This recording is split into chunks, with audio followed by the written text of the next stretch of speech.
네, 강신하 변호사와 함께 오늘의 사건 사고 짚어보겠습니다. 안녕하십니까? 네, 안녕하십니까? 네. 자, 먼저 첫 번째 주제부터 보시겠습니다.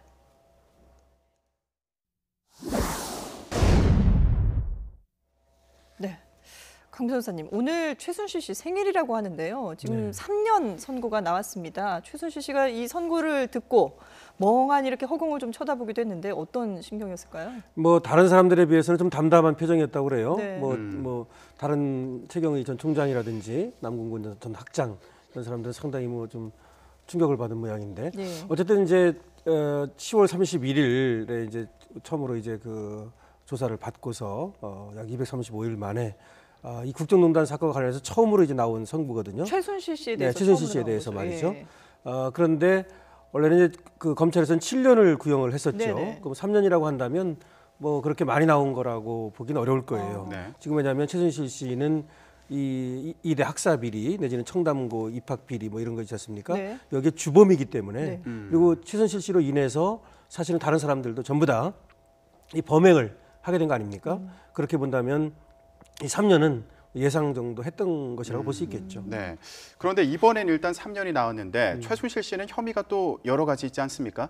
그런 경우에 최종적으로 혐의 관련해서 형량이 어느 정도 나오는지 그 과정, 뭐 어떤 과정을 거치게 되는 건가요? 지금은 이제 그 의계에 의한 공무집행 방해라 그래서 청담고 그 비리, 네. 그다음에 이대 비리, 학사 비리하고 입학 비리 이 두 가지 이렇게 해가지고 이번에 3년이 나온 거 아닙니까? 네. 지금 남아 있는 것이 뭐냐면 뇌물죄 또는 제3자 뇌물제공죄라고 하는 이것이 남아 있는 것이고요. 네. 그리고 이제 또 남아 있는 것이 강요죄 또는 직권남용죄 이 부분이 크게 남아 있는 거 아닙니까? 그래서 이것은 이제 기소가 따로따로 돼가지고 이렇게 지금 따로 재판을 받고 있는 것이거든요. 네. 그래서 이 이대 학사 비리 또 입학 비리 이 부분에 대해서 처음으로 3년이 나온 거고 지금 이제 뇌물이라든가 내지는 직권남용 강요라든가 다른 죄들은 또 이제 앞으로 선고가 될 텐데 그런 것들은 뭐 뇌물은 경우에 따라서 뭐 10년 이상도 가능하고요. 예. 전체 합친다면 적어도 상당한 10년 이상은 나올 것으로 예상이 되는 것이죠. 예. 네. 근데 오늘 재판부가 최순실 씨와 정유라의 입학 비리 순차 공모를 인정한다 이렇게 밝혔거든요. 이거는 정유라 씨도 여기에 혐의가 있다라는 얘기인가요? 어떻게 해석을 해야 됩니까? 예, 맞습니다. 원래 순차 공모라고 하는 거는 예. 공모는 이제 만나가지고 동시에 하는 것이 보통 아닙니까? 네. 근데 순차 공모는 그렇게 하는 것이 아니고 제가 먼저 앵커님한테 얘기를 하면 다시 앵커님이 다시 앵커님한테 이렇게 순차적으로 넘어가는 걸 순차 공모라고 그래요. 예. 그러니까 보통 이제 이 최순실 씨가 김종 씨한테 얘기하면 김종이 다시 최경희 총장한테, 최경희 총장이 다시 김경수 학장한테 이런 식으로 그러니까 여러 단계를 거쳐서 단계를 가는 거치는 걸 이제 거군요. 순차 공모라고 하는데요. 예. 네. 보통 이 사건이 이제 이루어진 그 행태를 보면 이렇게 한 번에 다 모여서 얘기한 것은 아니지 않습니까? 네, 그렇죠. 그러니까 순차 공모라고 얘기를 하는 것인데요.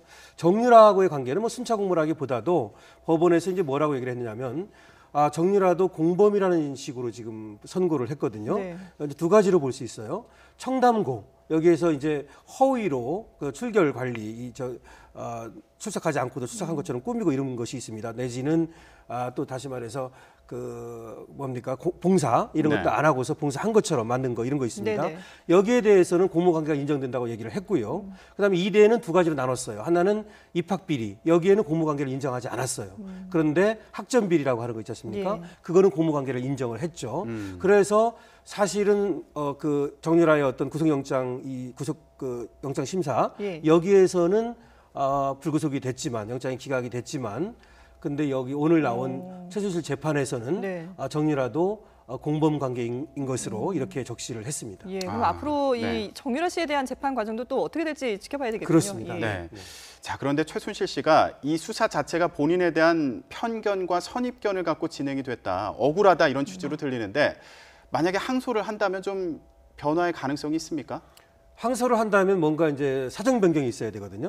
보통 이제 항소를 해서 감형이 되는 경우 네. 이런 경우는 뭔가 달라지는 것이 있어야 되는데 사실 그러긴 좀 어려울 것 같아요.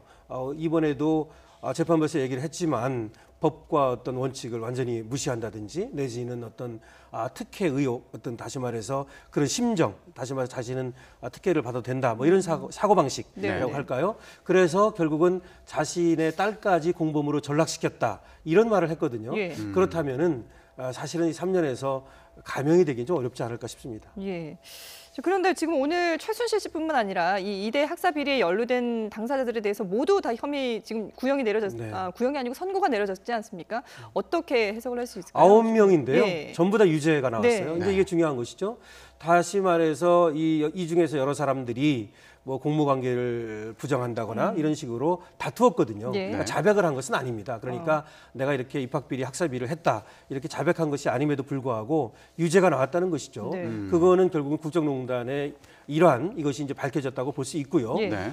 지금 말씀하신 것처럼 뭐 최경희 전 총장 같은 경우는 뭐 징역 2년의 실형이 나왔지 않습니까? 예. 그래서 상당히 이 입학이라든지 학사라든지 이런 공정성을 해쳤다라고 법원에서도 질타를 했습니다. 네. 자, 그러면 만약에 정유라 씨가 이제 재판을 받게 되면 정유라 씨는 재판이 어떤 식으로 진행된다, 결과가 어떻게 나올까 예상해 볼 수 있습니까? 네, 정유라 씨도 이제 불구속으로 뭐 기소를 할 가능성이 지금 많아졌지 않습니까? 네. 물론 다시 한번 이제 영장을 청구할 수도 있지만 그거는 조금 더 어려졌다고 보고요. 네. 그런데 오늘 같이 이렇게 보면은 정유라는 자신은 아무것도 몰랐다. 엄마가 시킨 대로 했을 뿐이고 공무 관계도 없고 아무것도 몰랐다라고 얘기한 거 아닙니까? 네. 근데 그것이 지금 그대로 유지되기가 쉽지 않게 됐죠. 그래서 결국 정유라도 최순실과 같이 이런 어떤 학점이라든가 학사비리, 입학비리 여기에 관여한 것으로 본다면 유죄가 나올 가능성이 많아진 것이죠. 예, 알겠습니다.